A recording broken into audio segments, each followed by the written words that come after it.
지난 몇 주 동안 누가복음을 살펴보면서 예수님께서 강조하는 지점이 있었습니다.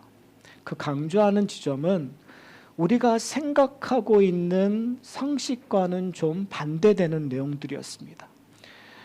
바리새인의 기도, 하나님 앞에 경건하다고 생각하는 자들, 그들의 기도를 하나님께서 더 많이 받으실 것 같고, 그리고 사람들이 인정하는 것처럼 하나님도 바리새인들을 인정할 것처럼 보이는데 하나님께서는 그러지 않으세요. 오히려 세리와 같은, 사람들이 싫어하고 사람들이 우습게 여기고 수치스럽게 생각하고 있는 세리의 기도를 예수님께서는 하나님이 받으신다고 이야기하고 있습니다. 어떻게 보면 하나님의 나라는 우리가 생각하는 것과 정반대되는 원칙으로 전개되고 있는 것들을 저희는 볼 수가 있어요. 누가는 네 가지 복과 화를 이야기하면서 우리의 상식을 뛰어넘는 예수님의 가르침을 우리에게 이야기하고 있어요. 가난한 자는 복이 있다고 얘기하고, 애통하는 자들, 우리가 생각하고 있는, 어떻게 보면 하나님에게 저주받았고 하나님에겐 축복받지 못한 자라고 생각하는 자들에게 예수님은 복이 있다고 이야기하고 있습니다. 오늘 저희가 본문은 읽지 않았지만 저희가 전에 아이에 관해서 설교를 했기 때문에 오늘은 그 단락 15절서부터 17절을 저희가 빼고 오늘 본문으로 넘어갔어요. 그런데 이 어린아이와 같은, 우리가 생각했었을 때 지금은 어린아이는 인권이 있고 사람들이 어린아이를 위하고 어린아이는 선하다라는 개념을 갖고 있기 때문에 당연히 하나님 예수님께서 이 어린아이를 잘 보살펴 주실 거야, 어린아이처럼 믿음을 갖는 것을 우리는 좋다고 생각을 해요. 그러나 2000년 전 이 당시의 문화에서 어린아이는 인권이 없었습니다. 어린아이는 소외된 자와 같은, 과부나 아니면 그 당시에 그 주류와 반대되는 그 컬처, 문화적인 그 클래스가 있다고 생각하시면 될 것 같아요. 그런데 어린아이와 오늘 부자 관리, 마태복음과 다른 데서는 부자 청년이라고 얘기하는데 이 두 부류를 비교해요. 우리가 생각했었을 때 부자 청년, 부자 관리는 하나님이 기뻐하실 것 같고 축복을 받을 것 같은데 오히려 오늘 내용에서는 부자 관리는 심히 고민하다가 예수님을 떠나는, 결과론적으로 얘기하면 하나님의 복을 얻지 못하는, 그런데 어린아이는 예수님께 오게끔 하고 그 하나님의 은혜를 얻을 수 있는 소외자가 되어버리는. 그러니까 지금 계속 예수님의 가르침은 컨시스턴해요. 일관적이에요. 그런 의미에서 저는 오늘 이 부자 관리의 이야기를 통해서 다시 한번 우리의 태도가 어때야 되는지, 그리고 우리가 뭘 써야 될 건지, 그리고 우리는 어떠한 삶을 누려야 되는지를 살펴보는 이 시간이 되었으면 좋겠습니다. 오늘 내용은 저희 교회 성도님들은 많이 아는 내용들이에요. 많이 들었던 내용들이에요.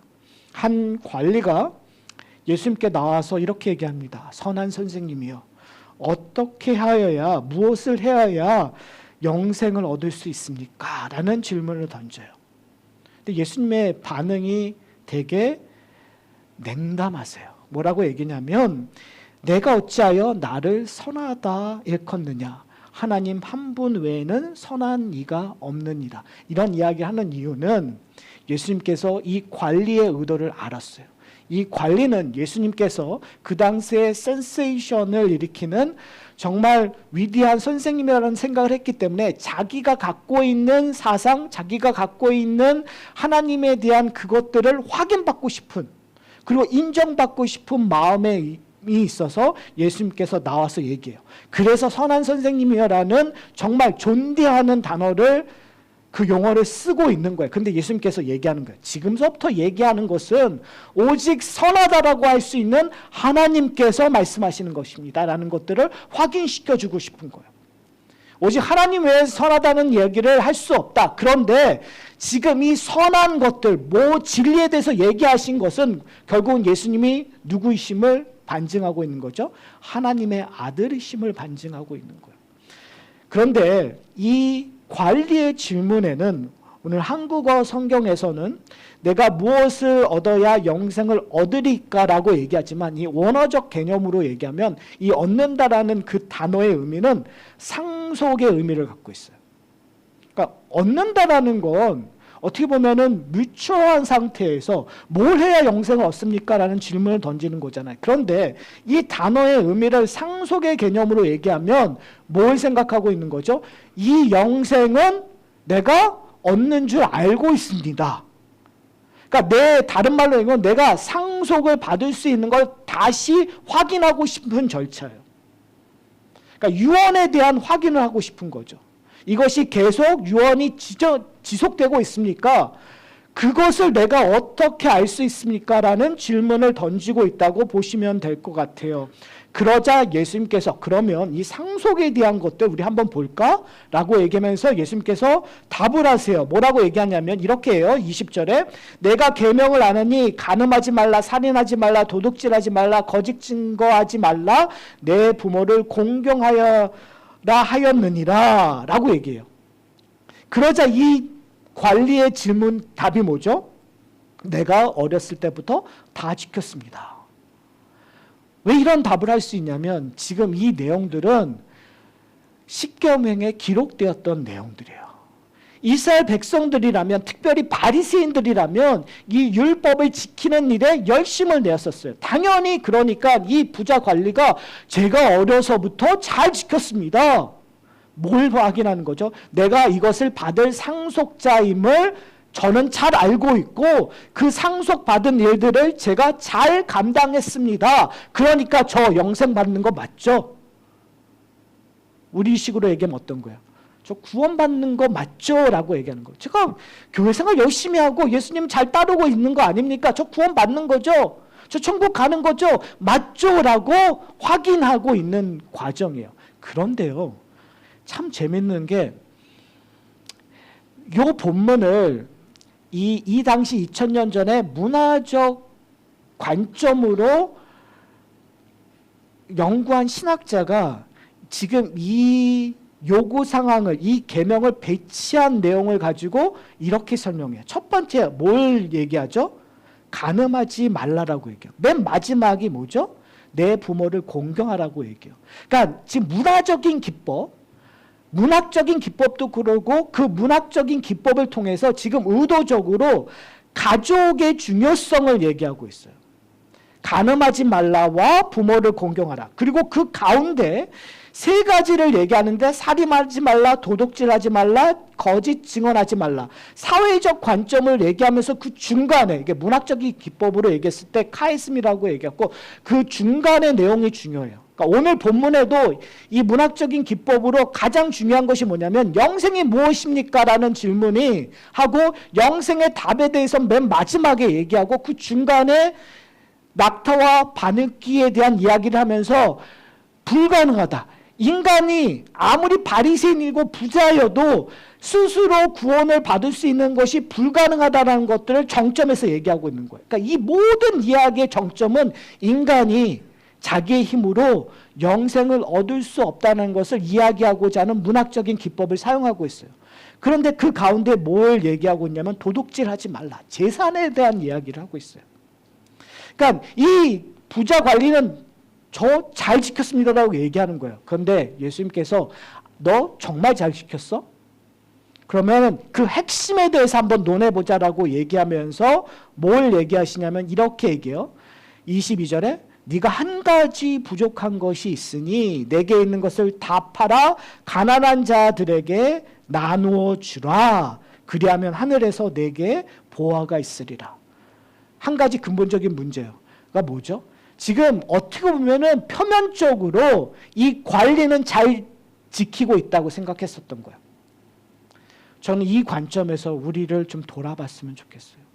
어떻게 보면 우리는 표면적으로 교회 생활도 열심히 하고 주일 예배도 열심히 지키고 성경 공부도 열심히 하고 신앙생활 헌금도 잘하고 신앙생활 잘하고 있어요. 그래서 우리는 표면적으로 하나님 저 잘하고 있습니다. 저 구원 받은 거 맞죠? 저 영생 받은 거 맞죠? 라고 얘기하는데 지금 예수님께서 아주 근본적인 질문을 던져버리는 거예요.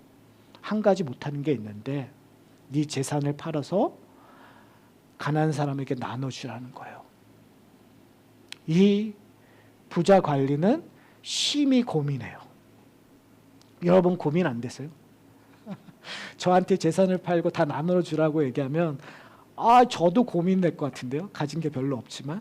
근데 지금 이 질문은 우리가 생각하는 것보다 쉽지 않아요. 아까 얘기했죠. 문화적으로 자기의 존재의 가치를 지금 부정하라고 요구하는 거기 때문에 그래요. 아까 두 가지 얘기를 했잖아요. 가정과 재산의 문제. 근데 이것이 다 연결되어 있어요.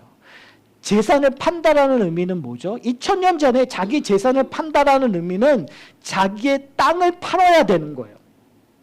근데 지금보다 2000년 전에 유대 관습에서는 가문이라는 것이 중요해요. 땅을 판다라는 건 가문을 부정한다라는 거예요.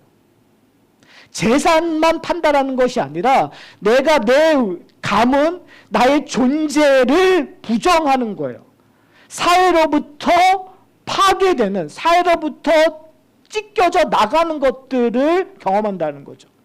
제가 종종 여러분들에게 그런 이야기를 해요.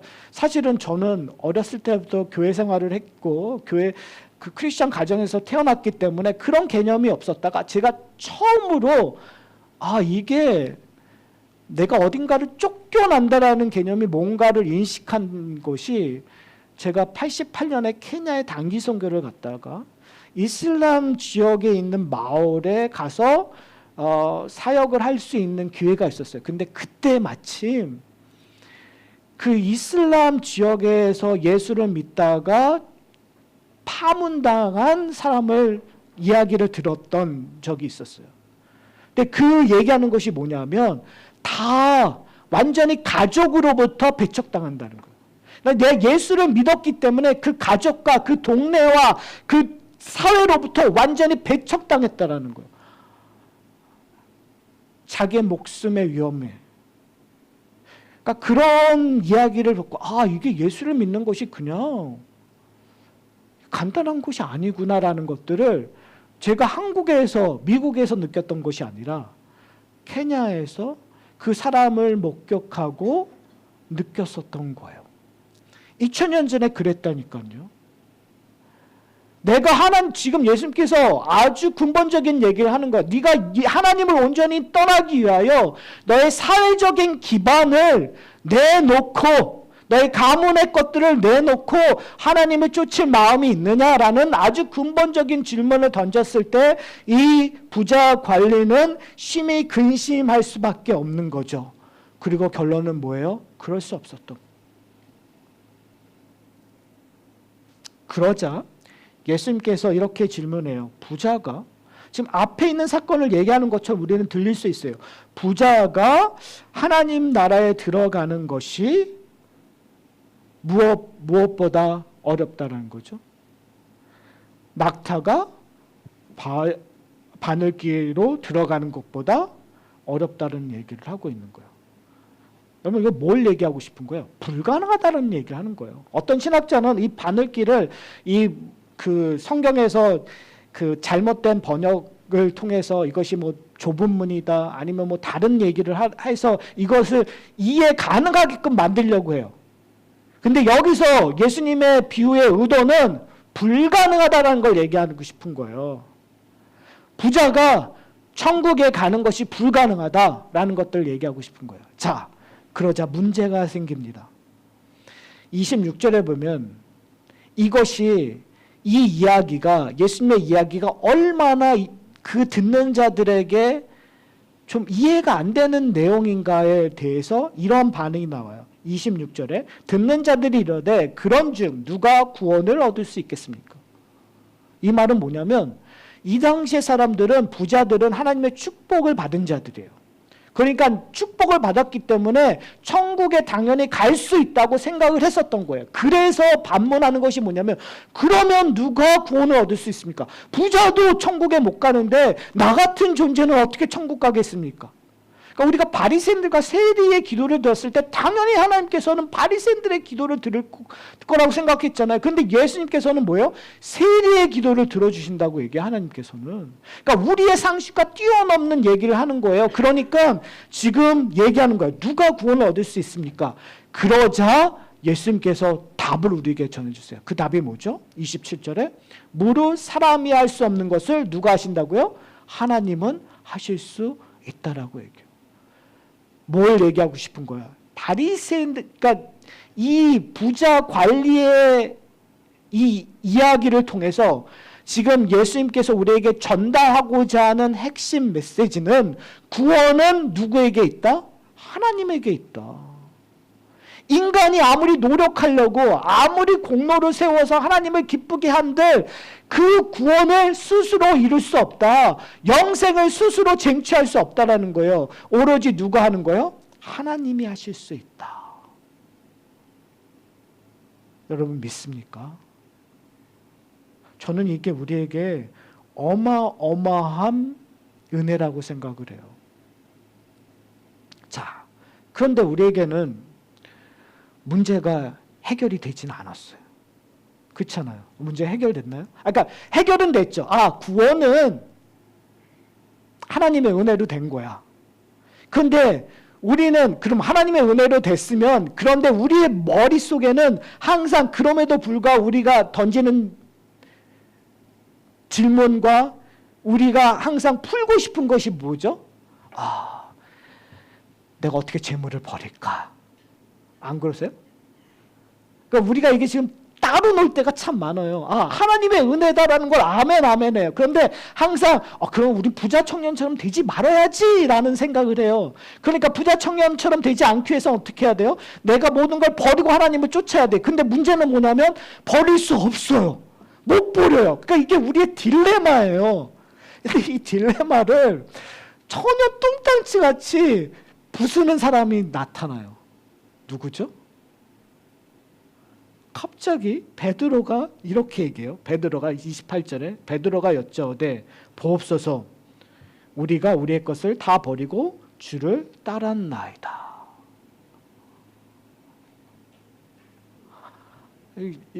그럼 우리 어떻게 해야 되죠? 다른 사람이 있으니까 따라야 된다고 생각을 하잖아요. 그렇죠? 근데 이건 정말 염치 없는 얘기예요. 어떤 의미에서. 맞아요. 다 따르긴 따랐어요. 그런데 다 따랐더라도 이렇게 얘기하면 어떤 사람이 돼버리는 거예요. 교만한 자가 돼버리잖아요. 앞에 바리새인이 지금 여기만 보면 맞아 그럴 수 있지만 지금 누가복음 18장에서 예수님께서 계속 지적했던 사람들이 누구예요? 교만한 사람들이었잖아요. 자기 자랑하는 사람이었어요. 바리새인들이 문제라고 예수께서 얘기했는데 지금 바리새인처럼 누가 얘기하는 거예요? 베드로가 얘기하는 거예요. 예수님 잠깐만요. 베드로도 이게 참 지능이 떨어졌는지 분명히 바리새인 얘기를 비유를 조금 전에 예수님께서 하셨는데 지금 스스로 나서서 예수님 제가 버렸는데요.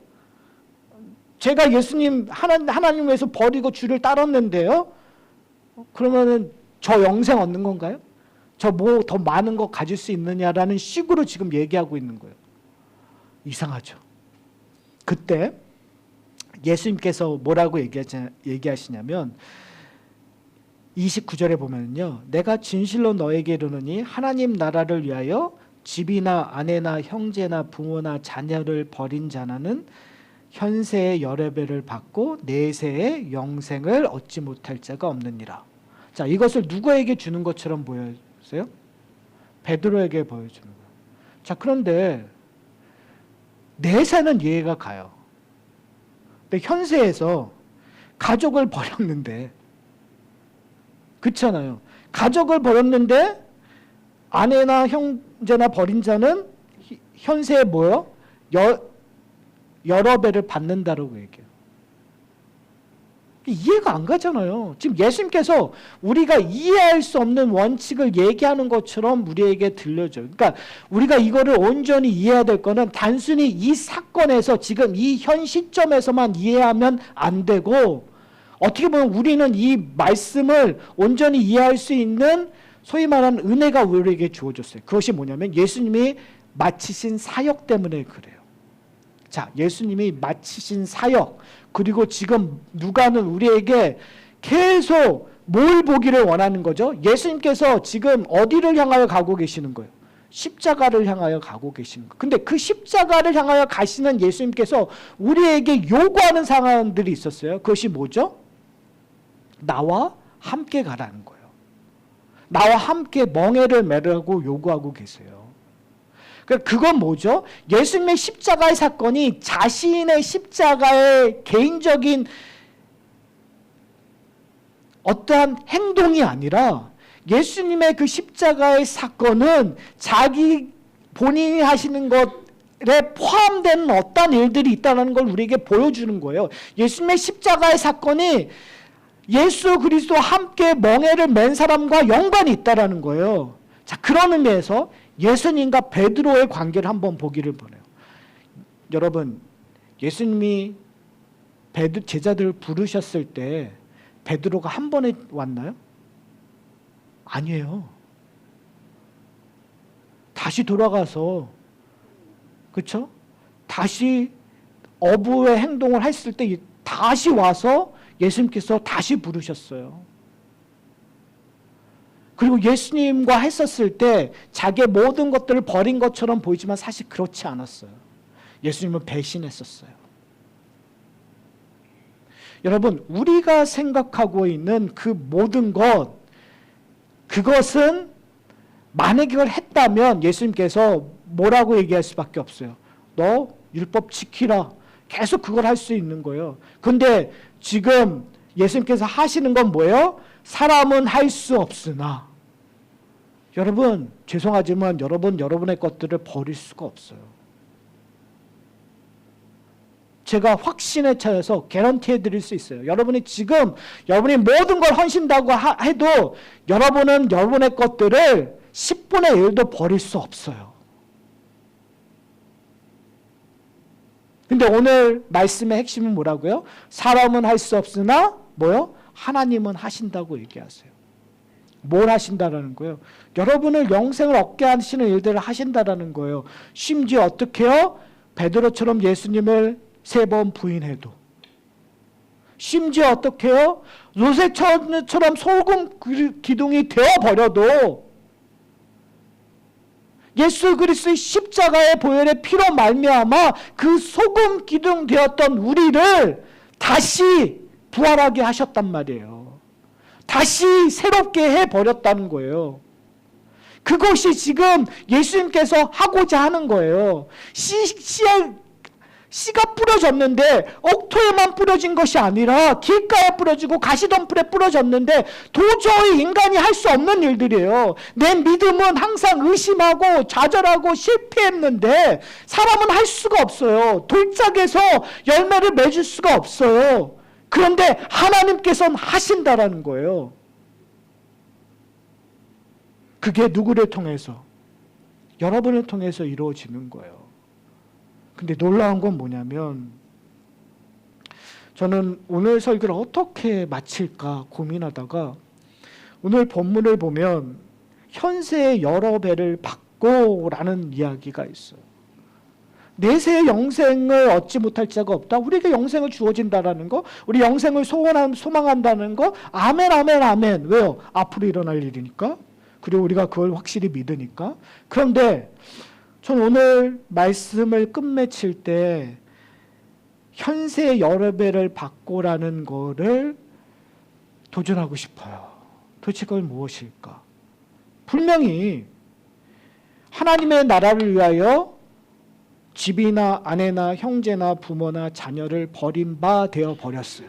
다른 말로 얘기하면 이제 예수 그리스도를 믿고 우리는 세상으로부터 핍박받는 자, 나그네처럼 살 수밖에 없는 존재가 되었어요. 내가 그게 어느 10%를 하든 90%를 100%는 절대 할 수 없으니까. 우리가 10%를 하든 1%를 하든 90%를 하든 하나님이 하셨기 때문에 우리가 영생이라는 건 소유했어요. 그런데 현세에 내가 기존에 있었던 것보다 여러 배 은혜를 받는 삶이라는 거예요. 문제는 우리가 그걸 경험하고 있지 못한다는 거예요. 그거를 recognize 하지 못하고 있다는 거예요. 왜 그럴까라는 생각을 했어요. 왜 우리는 그것을 인정하지 못했을까라는 고민을 하게 됐어요. 그건 뭐냐면 새로운 공동체됨을 놓치고 있기 때문에 그래요. 분명히 뭐라고 얘기냐면 이제는 새로운, 예수님께서 계속 얘기하셨던 것이 뭐냐면 이제 새로운 공동체가 되는데 피를 나눈 가족이 아니라 피를 나눈 내 부모, 내 자녀, 내 형제, 자매가 진짜 가족이 아니라 예수 그리스도로 말미암아 새로운 커뮤니티, 새로운 패밀리가 이제 시작되었다고 우리에게 말씀하고 계세요.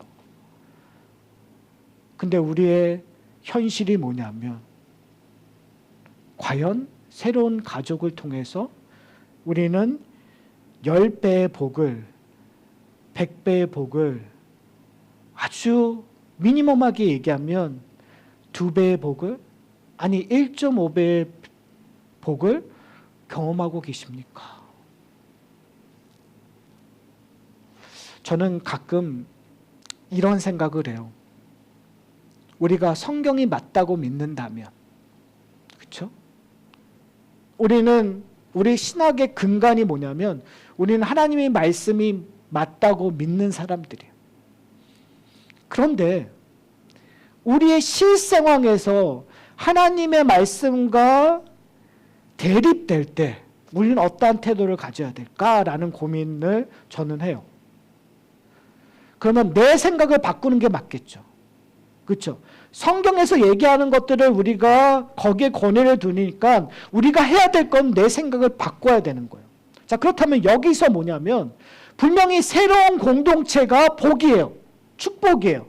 근데 우리는 생각할 때 새로운 공동체가 복이라고 축복이라고 생각을 안 하고 있어요. 거기에 대해서 appreciate 안 해요. 거기에 대해서 감사하지 않아요. 기뻐하지 않아요. 그러면 뭘 바꿔야 될까요? 우리 공동체, 교회 공동체, 사랑이 없어. 교회 공동체 능력이 없어. 내가 해봤는데 교회 생활 해봤는데 옛날 교회도 그렇고 전에 교회도 그렇고 지금 교회도 다 그거야. 희망이 없어. 그러니까 성경이 틀렸어 라고 하는 게 맞을까요? 아니면 성경이 맞으니까 내 생각들을 바꿔야 되는 게 맞을까요? 저는 내 생각을 바꿔야 된다는 게 맞아요. 그럼 뭘 바꿔야 될까요?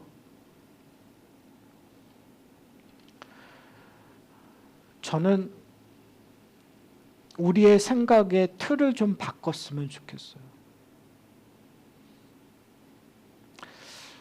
여러분, 누군가를 기억한다라는 건 어떤 걸까요?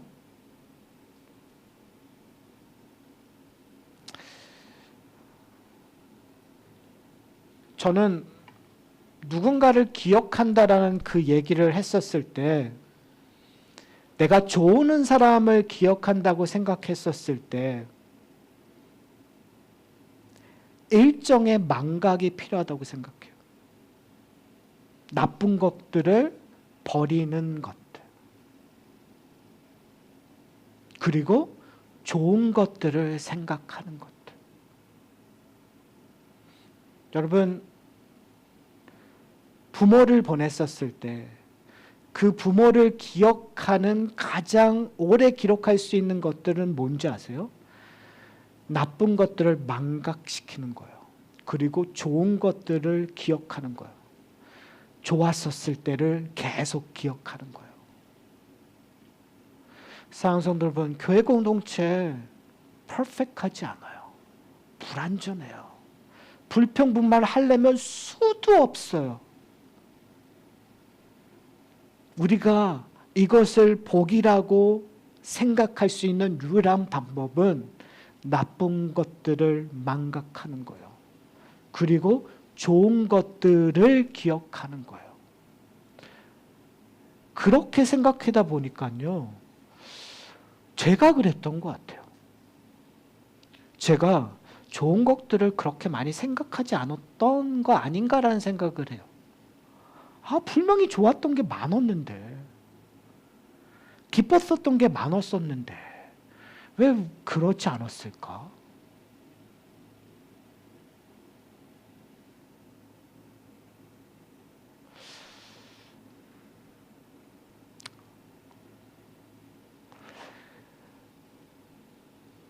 약간 퍼스널한 이야기지만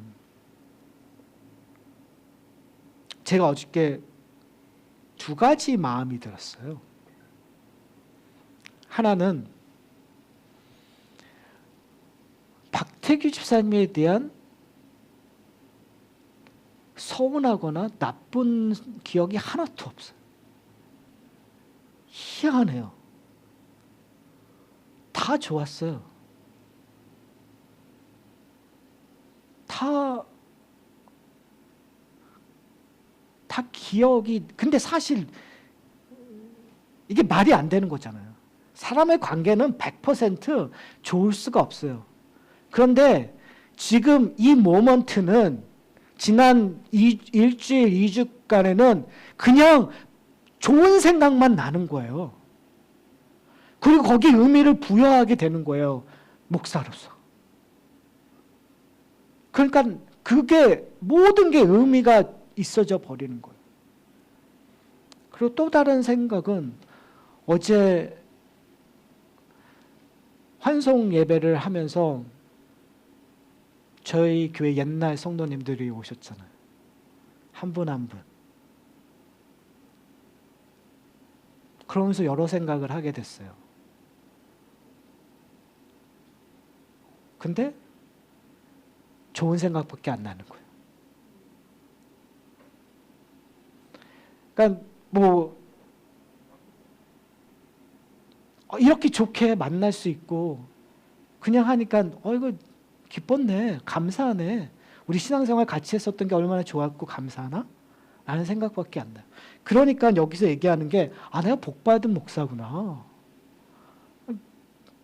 내가 이렇게 하나님이 복을 주셨는데 그걸 어프리시에이트 못하고, 그렇죠? 그러니까 결국은 이 땅에서 우리가 지금 하나님이 하셨습니다라고 고백하는 하나님의 백성들이 해야 될 건 뭐냐면 결국은 현세에서 복을 누리는 거예요. 감사하는 거예요. 우리가 거기에 대해서 고백하는 일들이에요. 옛 것들은 잃어버리고 망각하고 잘못하고 한 것들 자꾸 망각. 근데 더 좋은 말은 용서해주고 회개하고 용서하고. 그것이 우리가 정말 성숙하고 하면 당연히 용서하고 회개해야 되는데 그걸 못하겠다 하면 그냥 잊어버리세요. 망각에 눌러 버리세요. 그리고 우리의 복을 품는, 그러면 내세 영생이 우리에게 힘과 능력과 기쁨이 될 거예요. 사랑하는 성도 여러분, 어쩌면 우리는 부자 청년과 같은, 부자 관리와 같은 존재예요. 어쩌면 우리는 베드로와 같이, 하나님, 베드로 바리새인들과 똑같은 일들을 하고 있잖아요. 그렇게 똑같이 그럴 수밖에 없어요. 그런데 오늘 예수님께서 얘기하고 있는 건 이 모든 것은 사람이 하는 것이 아니라 하나님이 하신다. 그때 그걸 믿는 저와 여러분은 현세에 누릴 복이 있다고요. 내세에만 있는 것이 아니라 지금 우리가 누릴 복이 있어요. 서로에게 감사하며 서로에게 기뻐하며 서로에게 좀 더 밸류를 두시는 저와 여러분이 되셨으면 좋겠어요. 여러분 때문에 제가 복받은 목사고, 그렇죠? 여러분이 서로에게 복받은 성도라는 것들을 고백하는 하산학교의 공동체가 되었으면 좋겠습니다.